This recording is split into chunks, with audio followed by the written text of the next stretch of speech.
Hi everyone, I'm Rincey and this is Rincey Reads, and we're back with another bookstore reading vlog.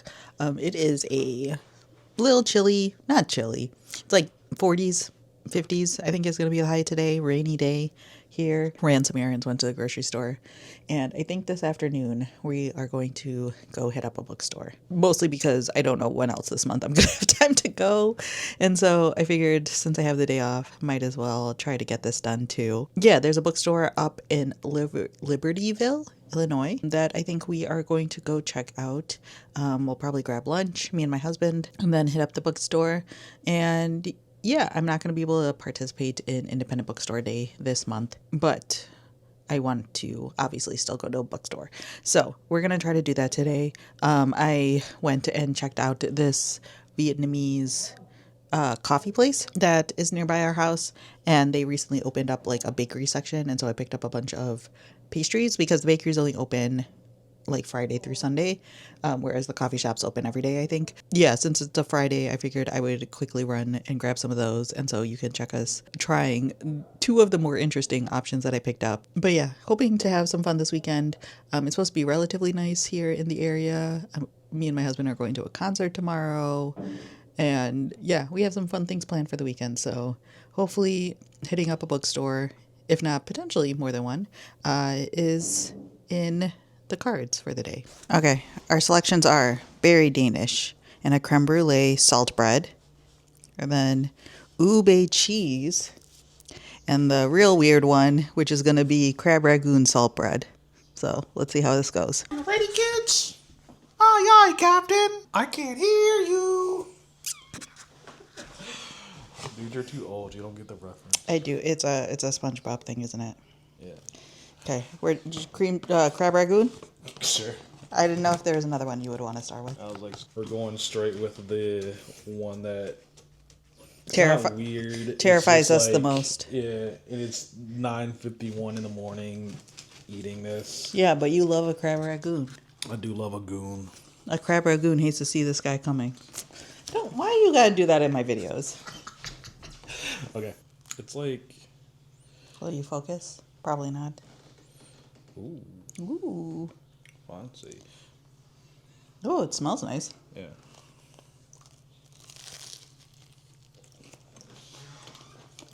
Oh, that's actually great. It's not like...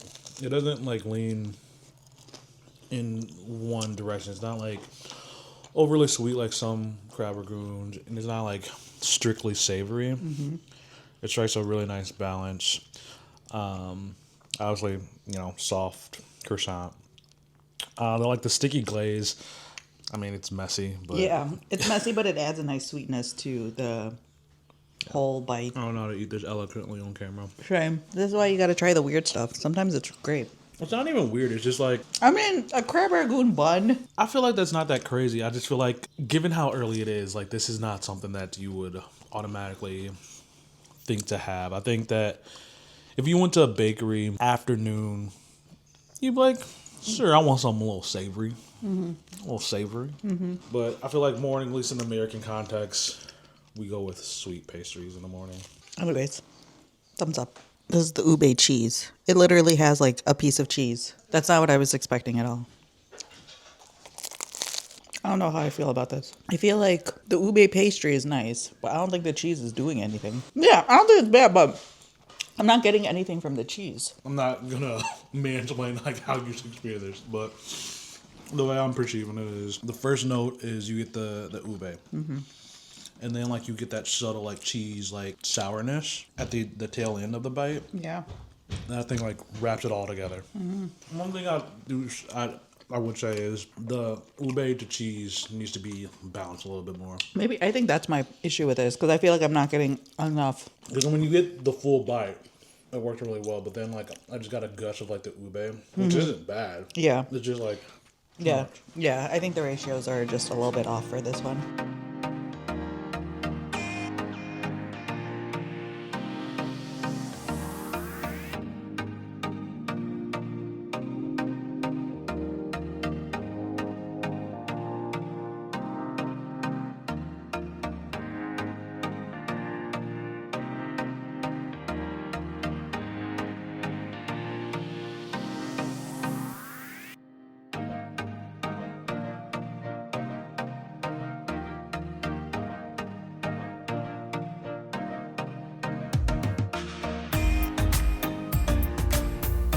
quick car book haul. Real low energy. I need to go eat something. So this will be quick. I bought 3 books, 2 of which I already own, and 1 of which will be the book that I read. Did I say books I already own? I meant books I already read. Yeah, I need to eat. The Burrow by Melanie Chang. I read this book in the top of 2025 and adored it. This is heartbreaking and beautiful. A really great exploration of like grief, especially like parental grief and like the loss of a child and stuff like that. Yeah, reading this while after giving birth to a kid, I felt like was going to be a weird experience, but honestly I just found it really beautiful. So love this. How to Commit a Post-Colonial Murder by Nina McNally. Wow. So apologize for butchering your last name, Nina. I just read this book. I got it from the library, and I literally just finished it this morning, and I loved it. I gave it 4 stars. I will either have a review up or will soon have a review up for this book, but I saw this there and I was like, yeah, I'm just gonna buy it because I liked it that much. It's one I want to have on my shelves. And then finally, the book I'm going to be reading for this video, Lost Souls Meet Under a Full Moon by Mizuki Sugimura. And this is translated by Yuki Tajima. I was in that bookstore for like an hour, I feel like. I couldn't figure out what it was in the mood to read. And honestly, like what I felt like I was in the mood to read was like a fantasy-ish type book, like cozy fantasy. But all the cozy fantasy books that they had on the shelves were like ones that I had like heard about, but I wasn't sure if I would really like them, and I didn't want to commit to like buying it. Basically, they were books I was like, I would rather get this from the library. And I feel like with fantasy and sci-fi in general, those are books that I generally tend to prefer getting from the library first because they can be so hit or miss for me. All the blurbs on this book call this like cozy and warm and gentle and like word adjectives like that, and I was like, that's kind of what I'm in the mood for. It follows a young woman who contacts the go-between to request meeting with a deceased TV star who once helped her. And like the go-between is like a teenage boy. And so, yeah, like it's one of those like Japanese, I think cozy sort of fantasy-esque books that have been getting translated a lot recently and getting a lot of popularity. I haven't read a lot of those, but I figured, I don't know why. This one I haven't heard of before. It caught my attention. I actually saw the second book in this quote-unquote series, and I was like, you know what? I'm just going to grab the first one. I almost bought a sci-fi book, but I was like, I really don't read a lot of sci-fi. And so I just felt like that was a really risky move, especially because it was a hardback. And I was like, So I'm going with this one. We'll see how it goes. But yes, I need to go eat food. So we're going to go do that, or I'm going to go do that. And I will check in with you guys later.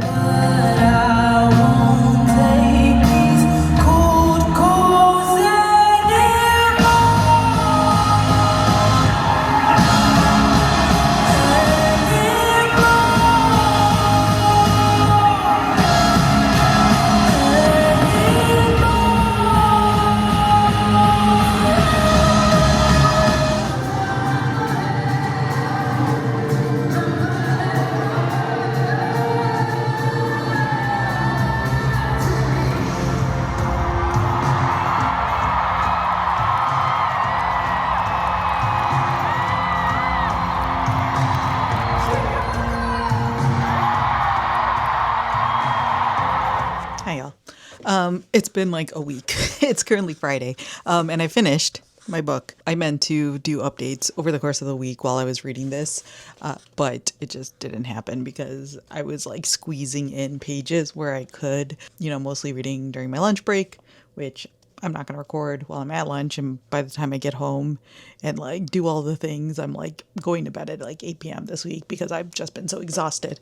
But anyways, that's not why you're here. You're here because of books. So Lost Souls Meet Under a Full Moon. This was a surprising read for me. I have not been reading any of the sort of like what I consider to be a recent trend of books where it's like Japanese fiction being translated into English that have this sort of like magical element that allows living people to interact with dead souls and things along those lines. And this is another one of those books. So I didn't really have like high expectations for this because like that whole genre, while I'm not like against it by any means. It never really like fully intrigued me. And even after reading this book, like I don't feel super compelled to like rush out and read more of them, but I also wouldn't be mad if I ended up reading more of them, to be clear. But yeah, this one is set up as like they feel like short stories because each chapter follows a different person. And the way it works in this world is there is a go-between who, like the living person, meets with the go-between. They present who they want to meet with. And then the go-between goes to that person, that dead person, and asks them if they want to meet. And if the dead person agrees, then they set up a meeting. And it usually happens on like the day of the full moon or the night of the full moon, because that's when they have like the longest amount of time here on Earth. And like the interesting thing about this is that every living person can only meet with a dead person once, and every dead person can also only meet with a living person once. So it's possible that you could request someone and they will have already met with a living person, so they can't accept any more requests, and there's just nothing you can do about it. Or the dead person can say no because they don't want to use their one opportunity to meet with you. Unfortunately, this collection didn't explore either of those circumstances, which I think would have been really interesting. All of the circumstances in here, the person ends up meeting the person that they want to meet. So that's not like really the point of this collection of short stories. And I know that there's like another one out from this author that I think is like the same world and idea.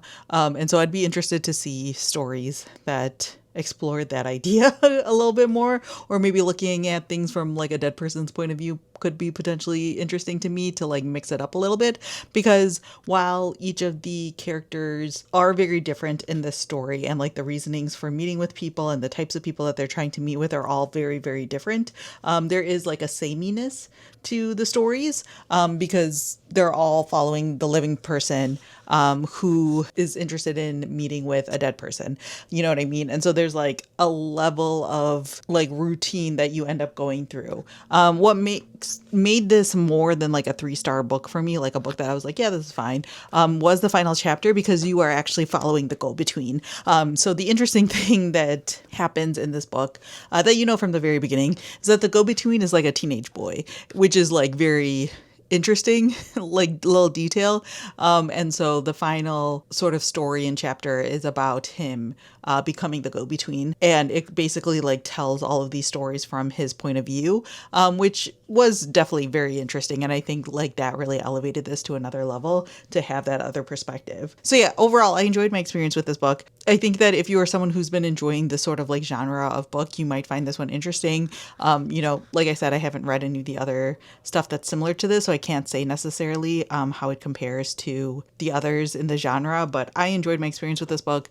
Honestly, I might look up the other one, like the other book by this author, to see if it does anything new or different with this idea, because there is something kind of interesting about like that setup of every dead person can only meet with one living person, and every living person can only meet with one dead person, that I think you could do some interesting things with. So yeah, overall, solid experience. I would probably rate this like a 3.75 or 3.5, somewhere in that range. Really, solid read, in my opinion, that, otherwise I would not have normally read. So this vlog, the goal is to have this come out right before Independent Bookstore Day.